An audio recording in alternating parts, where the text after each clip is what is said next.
Welcome to the Deep Dive.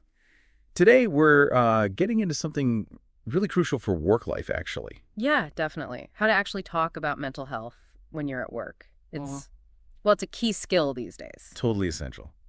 And for this deep dive, we're looking at some interesting material from Suprematic. Right. We've got stuff from their healthcare investment collaboration, which sounds a bit different, maybe. A little surprising, yeah.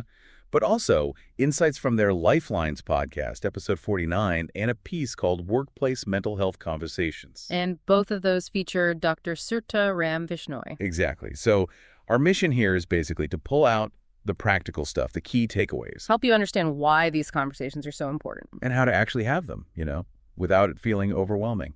And it is quite striking, isn't it, that a company like Suprematic, which is, involved in hospital planning, recruitment, that side of things. Investment side. Yeah, that they're focusing on workplace mental health in their content. Yeah. It really shows how fundamental this is seen now across the board. Not just a HR thing, but core to a healthy business. Absolutely. It touches everything.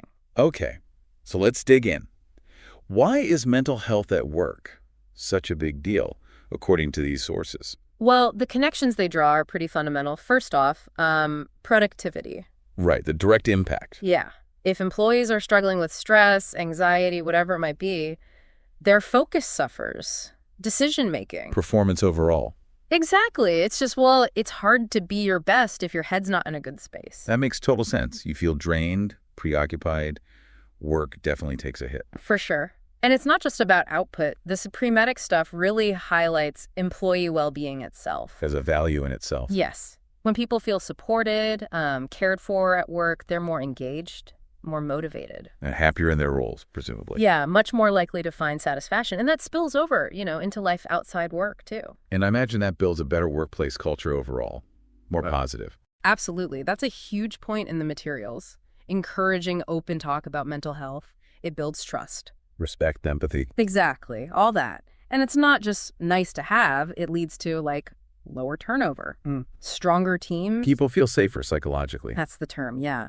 Psychological safety, which has real business benefits. So definitely not just a soft issue. It's got hard impacts. Precisely. And the sources also bring up the ethical and legal side. Employer responsibilities. Right. Creating and keeping a safe, supportive environment. That includes addressing mental health needs, providing resources. Dr. Vishnoi calls it a collective responsibility, I think. Yes, that phrase stood out. Because we spend so much time at work, right? A huge chunk of our lives. So it's a shared thing. Employers and employees both have a role. Okay, so the why is really clear and compelling. But let's tackle the big barrier the sources mention.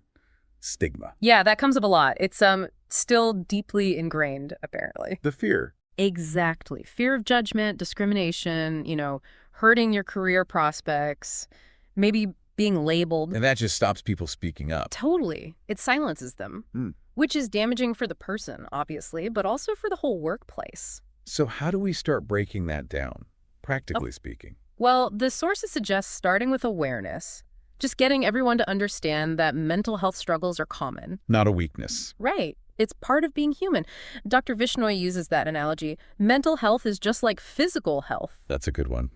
We all have vulnerabilities. Exactly. It makes it relatable, less other, normalizing it. Takes away some of that fear, maybe. Hopefully. And tied to that is language, using inclusive, non-stigmatizing words. Being mindful of how we talk about it. Very mindful. Avoid negative stereotypes, dismissive terms. Focus on neutral, supportive language. So instead of suffers from maybe experiencing a challenge. Yeah, precisely. Small shifts like that can make a big difference in perception. And leadership seems key here in setting the tone.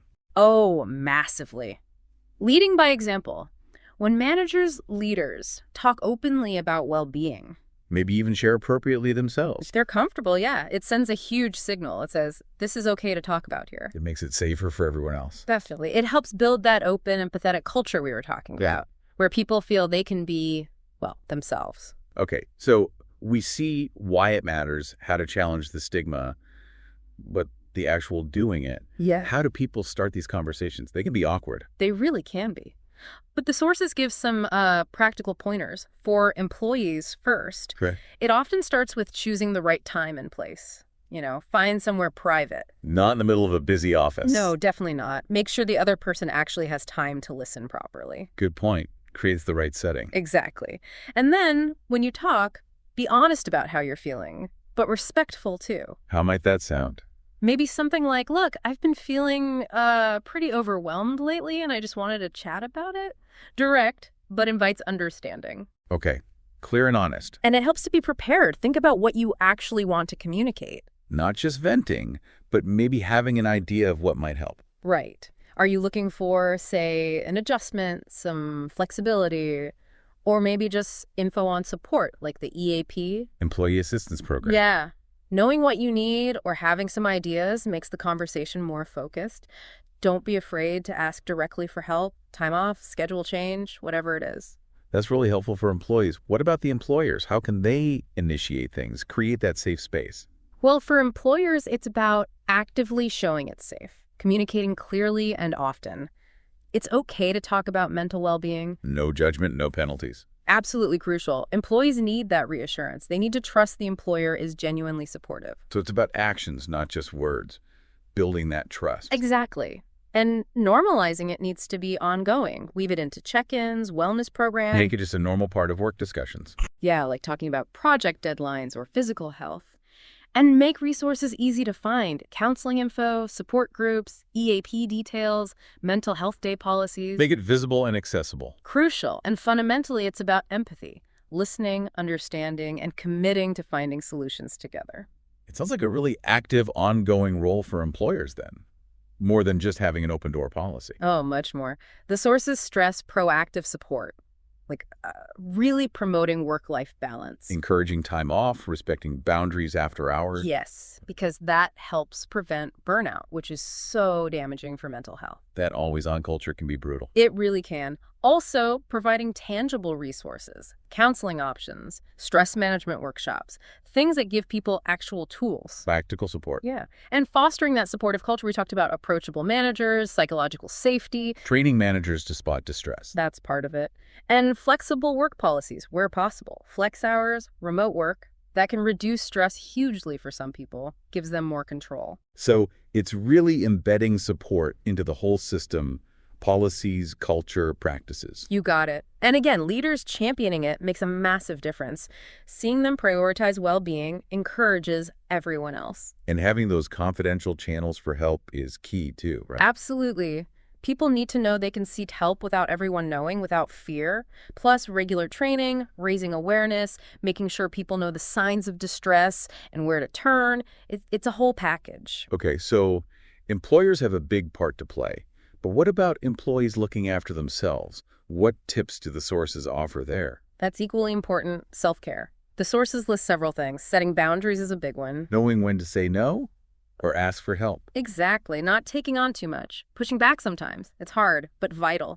Trying to juggle too much alone is a recipe for stress. It can feel countercultural sometimes, but necessary. Definitely. Also, taking breaks. Proper breaks during the day. Just stepping away for a few minutes. Yeah, even short breaks. To recharge, clear your head. Improves focus, reduces stress.